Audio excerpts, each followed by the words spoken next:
لا الہ الا اللہ پڑھ لا الہ الا اللہ۔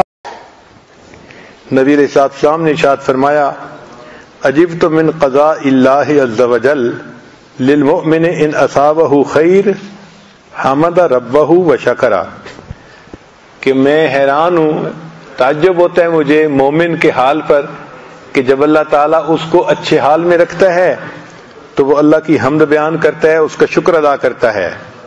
وَإِنْ أَصَابَتْهُ مُصِیبَةٌ، اور اگر اس بندے کو کوئی مصیبت پہنچتی ہے، حامد ربہ وصبر، وہ اللہ کی حمد بیان کرتا ہے اور اس پر صبر کرتا ہے۔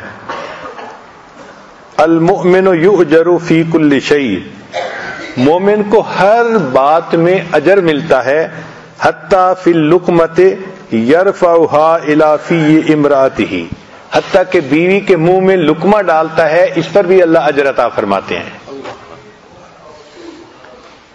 کیا خوبصورت دین ہے کہ بیوی کو مسکرا کے دیکھو تو اس پر نیکی ملتی ہے، اور بیوی کے منہ میں لقمہ ڈالو اس پر خوشی ملتی ہے۔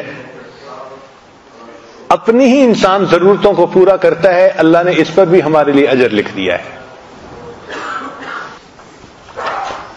یہ بیوی کے منہ میں لقمہ ڈالنا یہ بھی نبی علیہ الصلوۃ والسلام کی ایسی سنت ہے کہ جس پر گھر آباد ہو جاتے ہیں۔